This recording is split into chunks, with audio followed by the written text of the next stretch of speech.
मंडळी, हरभऱ्याच्या भाजीचा सीझन चालू आहे. म्हणजेच हरभऱ्याची भाजी आहे ना, हिवाळ्यामध्ये खूप प्रमाणात खाल्ली जाते आणि मलासुद्धा ही भाजी पर्सनली खूप आवडते. तर आज मी तुमच्यासोबत एक वेगळी रेसिपी शेअर करणार आहे हरभऱ्याच्या भाजीची. तर आज आपण हरभऱ्याच्या भाजीचा ठेचा बनवून पाहूया.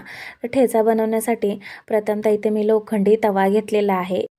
तवा गरम झाला की यामध्ये टाकूया ठेच्यासाठी लागणारं जिन्नस, म्हणजेच लसूण पाकळ्या खूप साऱ्या घेतलेल्या आहेत. त्याचबरोबर हिरव्या मिरच्या, कोथिंबीर, शेंगदाणे घेतलेले आहेत थोडेफार. त्याचबरोबर हरभऱ्याची जी ओली भाजी आहे ना, ती घेतलेली आहे. छान असे डाग पडेपर्यंत हे सर्व जे साहित्य आहे ना, ते भाजून घ्यायचं आहे. म्हणजेच हरभऱ्याची जी भाजी आहे ना, ती सुद्धा वाफली जाते आणि खायलासुद्धा ठेच्यामध्ये खूप छान लागते.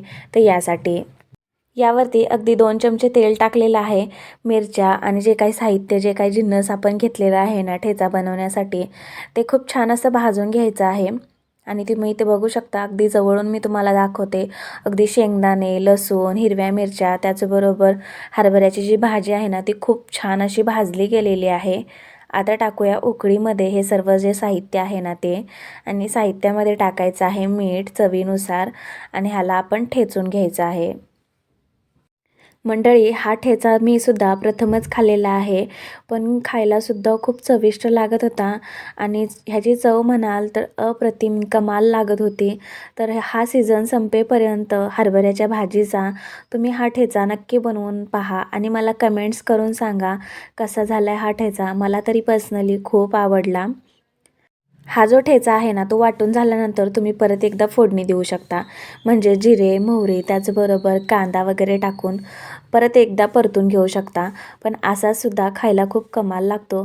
तर यासाठी इथे मी परत एकदा फोडणी दिलेली नाही आहे.